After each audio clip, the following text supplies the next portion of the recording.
I'm almost 16. I live in this society and interact with people just like me all day long. I do homework, I do chores, I hang out with my friends. I'm not a professional activist. I learned about plastic pollution probably like most of you did, from talking to others, from the Plastic Pollution Coalition, by reading and educating myself. And once I learned, it was difficult to go back.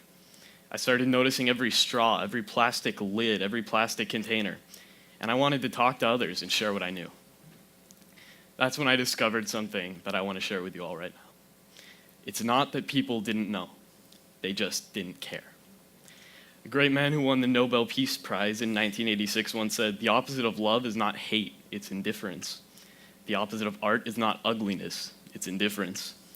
The opposite of faith is not heresy, it's indifference. And the opposite of life is not death, it's indifference." Elie Wiesel is a Holocaust survivor. One of the greatest evils he described was indifference, the absence of both emotion and action that he denounced. For him, indifference is even worse than death. So what moves us to this state of not caring? The lack of engagement of humans into society often comes with biological explanations. We become indifferent out of self-preservation and as a numbed reaction to the complexity and chaos around us. However, it's the indifference fostered by self-survival that permitted a society like the Germans of the 1940s to gradually accept mass murder. Our society's plague today, just as in the 40s, is indifference.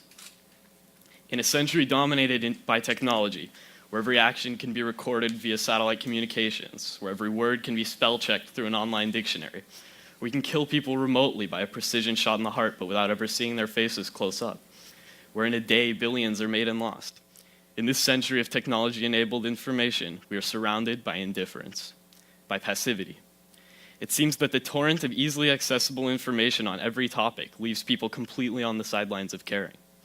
We have become indifferent. Whether as an act of self-preservation in the face of an increasingly complex world, or for other reasons, it seems that we have become numb to action, to the knowledge that is obtained by learning something and to wanting to take action on it. How else can you explain that the movie theaters for Food Inc. were almost completely empty in my town? That at every peace march, there are the same handful of retired people with placards? That I see the same 20 or 30 activists on every topic in my community, from peace protests to plastic bags to nuclear disarmament? And why is it that many of them are retired people? Where are the people of my age, of your age? It is as though the information exists there, but like in school, all we do is recite it back for grades. So, yeah, we know that plastic pollution is bad. So we know we shouldn't use straws, etc., but we continue to do so. There is no connection to action and a huge indifference to the consequences. In our country, in our communities, indifference is a growing reality. The indifference of the passionate is not the absence of zeal, but more the lack of concerns for others who don't share their values. Before we address any challenge, societal, environmental, or even personal, we must end the indifference.